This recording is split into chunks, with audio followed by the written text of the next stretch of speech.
Salam sejahtera, terima kasih karena bersama dengan saya di Nazilin Unity Channel. Siapa yang tak kenal dengan Alif Sukri, usahawan terkenal di Malaysia yang juga dikenali dengan kekayaan-kekayaan beliau. Alif Sukri mempunyai kekayaan yang luar biasa. Alif Sukri juga mempunyai perniagaan yang juga luar biasa. Alif Sukri juga dikenali sebagai orang yang suka menimbulkan pelbagai kepanasan, kontroversi yang panas, dan suka pula mempost pelbagai kontroversi di dalam media sosial beliau. Yang terkini ialah berkait dengan tarian beliau dan lagu raya yang turut menarik perhatian ramai orang, termasuklah Ketua Pemuda UMNO Malaysia iaitu Akmal Saleh yang turut menggesa mengajak netizen untuk memboikot produk Alif Sukri gara-gara tarian beliau yang dikatakan telah pun melukakan hati ramai orang. Hari ini Alif Sukri terima satu lagi tamparan yang luar biasa.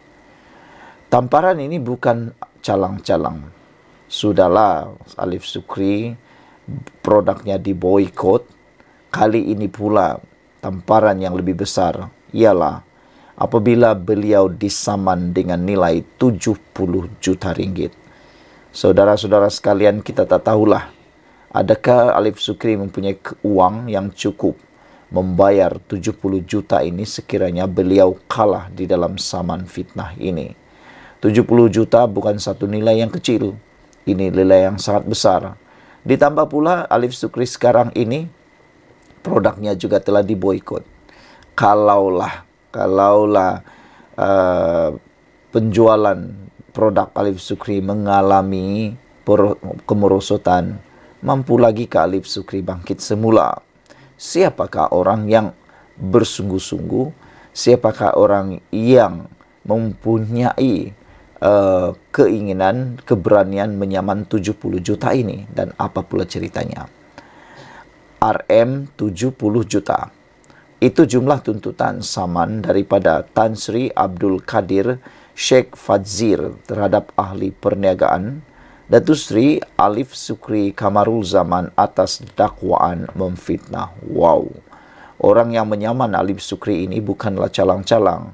Rupa-rupanya Tan Sri, orang yang bergelar Tan Sri yaitu Abdul Kadir Sheikh Fadzir atas dakwaan memfitnah.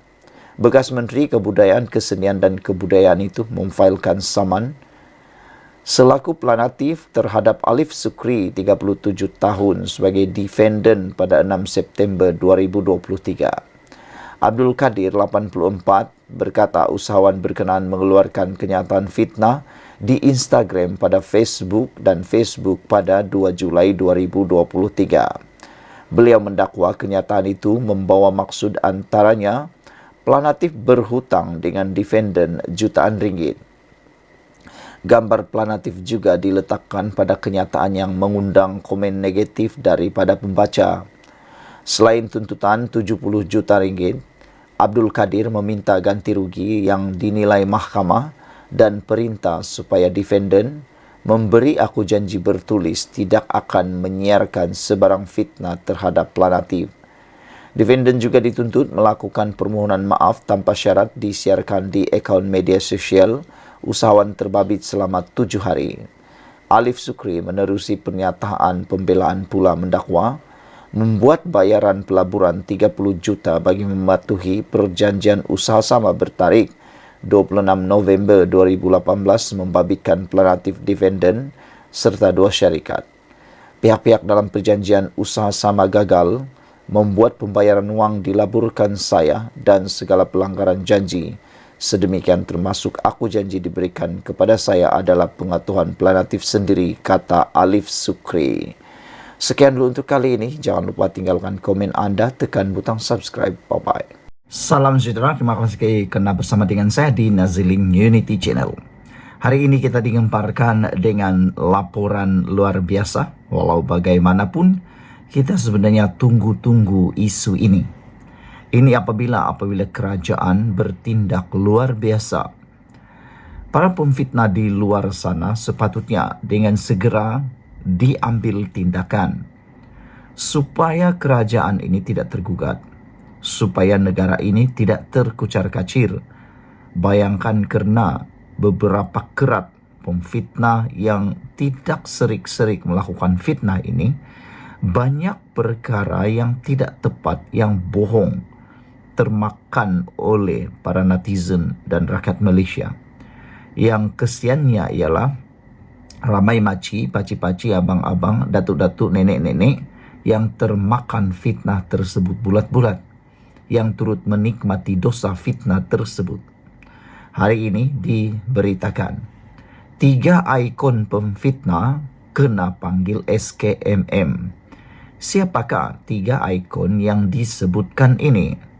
Saudara-saudara sekalian, 3 individu yang dikenali sebagai ikon pemfitnah akhirnya dipanggil oleh Suruhanjaya Komunikasi dan Multimedia Malaysia SKMM untuk rakaman percakapan.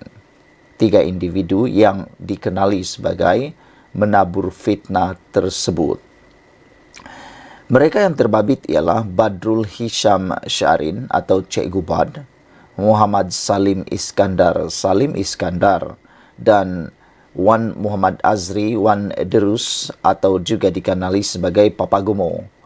3 peribadi ini, yaitu Cikgu Bad, Salim Iskandar, dan Papa Gomo, sudah beberapa kali kalah di dalam saman fitnah, didapati bersalah kerana memfitnah, tapi masih tetap juga terlibat dengan beberapa perkara termasuklah diambil keterangan siasatan kerana didakwa memfitnah. Menerusi kenyataan hari ini, SKMM memaklumkan rakaman percakapan untuk Cikgu Bad dan Salim Iskandar akan dijalankan di Ibu Pejabat MCMC di Cyberjaya. Sementara itu, Papa Gomo pula di Balai Setapak. Rakaman percakapan ini susulan aduan berkenan kandungan yang dimuat naik menerusi laman media sosial yang disaki melanggar peruntukan di bawah Akta Komunikasi dan Multimedia 1998. Jelas SKMM lagi, kes disiasat mengikut Seksyen 233 Akta Komunikasi dan Multimedia 1998 yang memperuntuk hukuman denda maksimum RM50,000 atau penjara 1 tahun atau kedua-duanya sekali jika sabit kesalahan. Orang ramai diingatkan agar tidak menyalahgunakan perkhidmatan rangkaian dan perkhidmatan aplikasi dalam talian untuk menyebarkan sebarang kandungan tidak sahih atau palsu. Saudara-saudara sekalian, dengan laporan yang unik dan luar biasa ini, ramai juga netizen yang sebenarnya suka. Ramai netizen sebenarnya yang menanti-nanti laporan seperti ini, yaitu 3 ikon pemfitnah kena panggil SKMM. Akhirnya direkam percakapan. Orang-orang yang dimaksudkan ialah Badrul Hisham Syari atau Cikgu Bad, Salim Iskandar, dan paling penting sekali ialah Papa Gomo. Sekian dulu untuk kali ini. Jangan lupa tinggalkan komen anda, tekan butang subscribe. Bye-bye.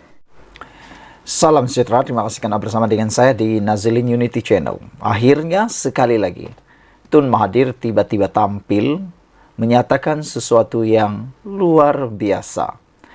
Kali ini Tun Mahathir kata, adakah Anwar dan keluarga juga diarah jelaskan semua harta? Saudara-saudara sekalian, untuk makluman anda semua, Anwar Ibrahim adalah antara ahli parlimen yang pernah terdahulu membuat pengisytiharan harta sebagai ahli parlimen. Kalau itulah yang dikehendaki oleh Mahathir, sebenarnya Anwar Ibrahim telah pun membuat pengesahan dan juga pengisytiharan harta.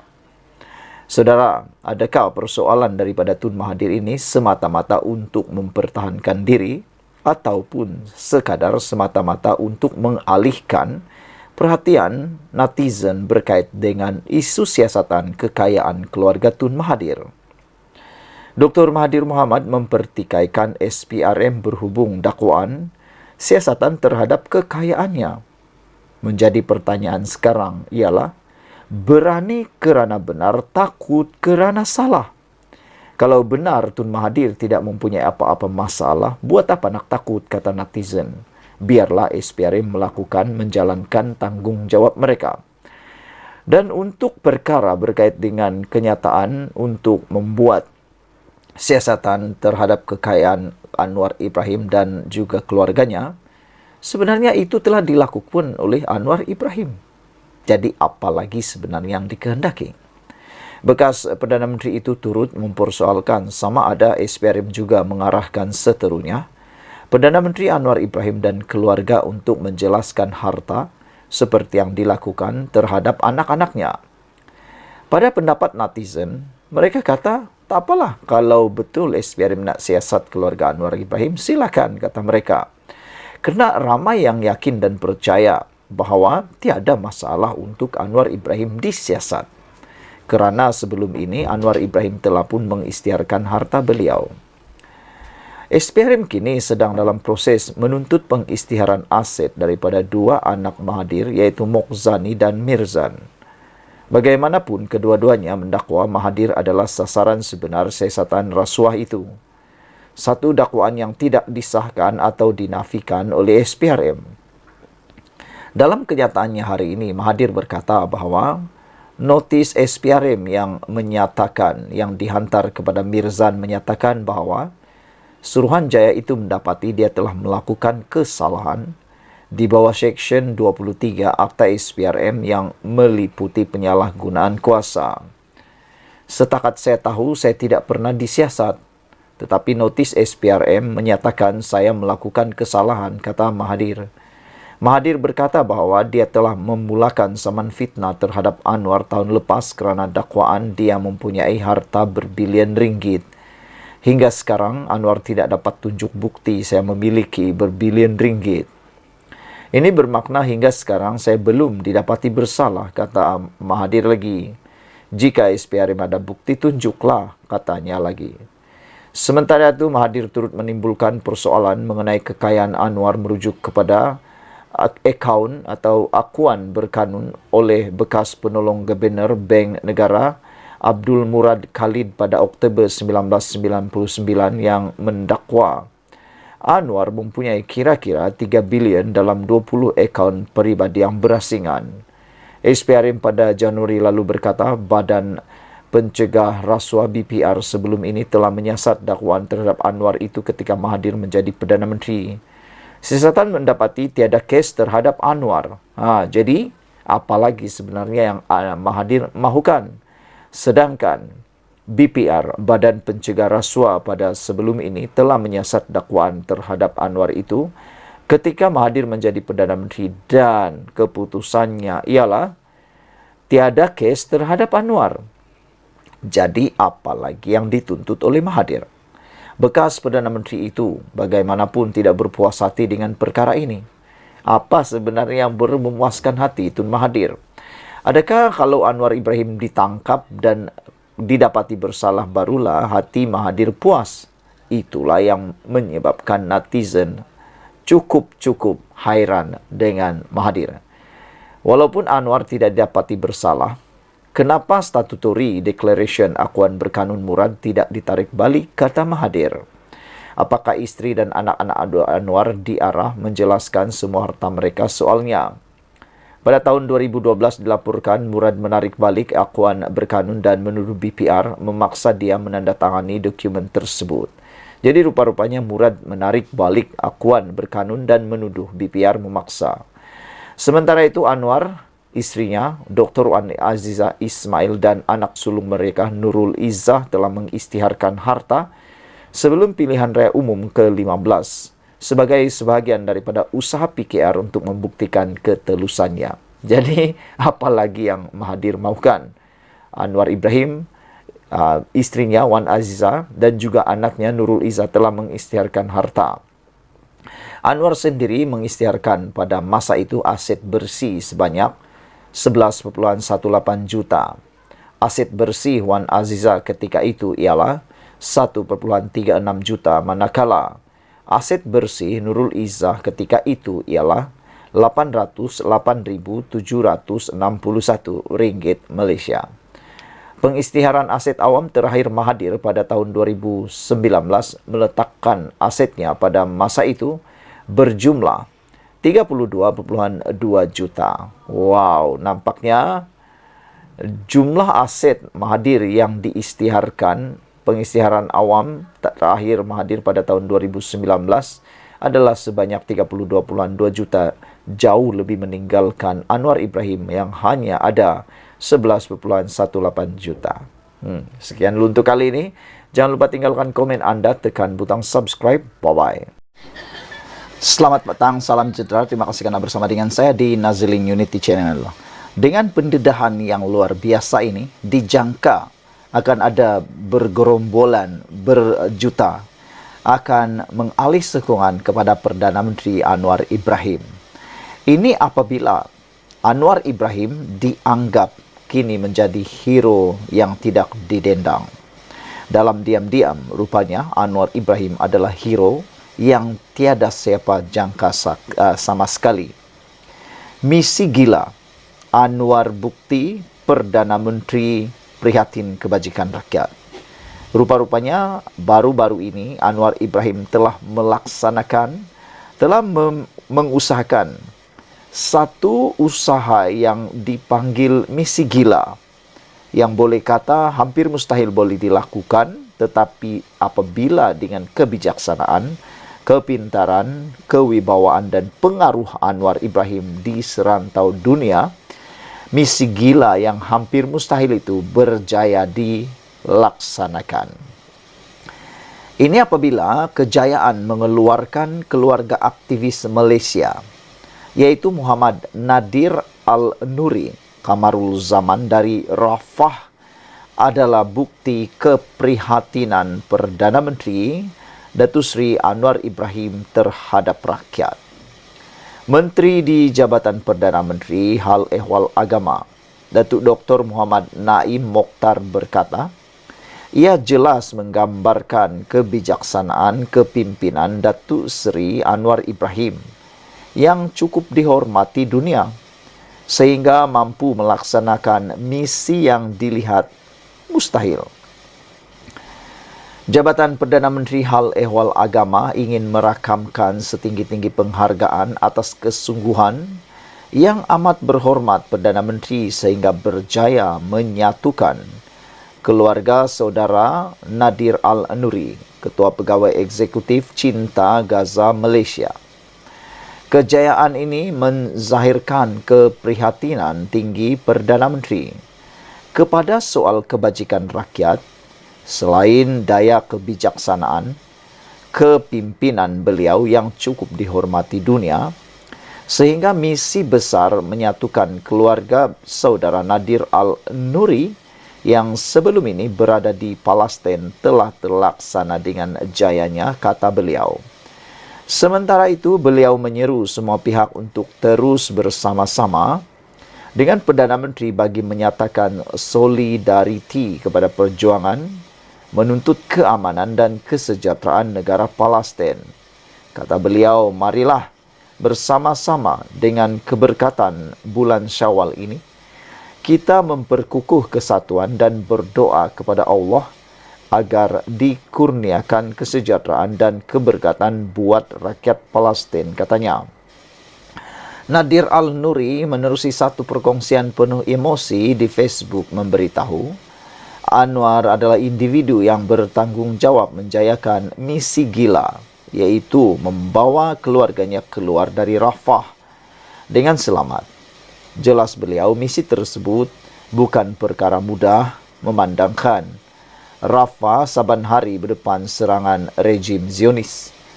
Namun secara senyap, pemimpin negara menghubungi pihak sana.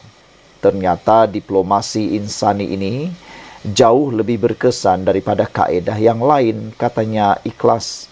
Beliau memberitahu proses evakuasi keluarganya berjalan dengan begitu cepat, teratur dan lancar walaupun penuh dengan 1001 cabaran tersirat. Ucapkan tahniah, syabas kepada Perdana Menteri atas keprihatinan kebajikan rakyat. Jumpa lagi. Jangan lupa tinggalkan komen Anda, tekan butang subscribe. Bye-bye.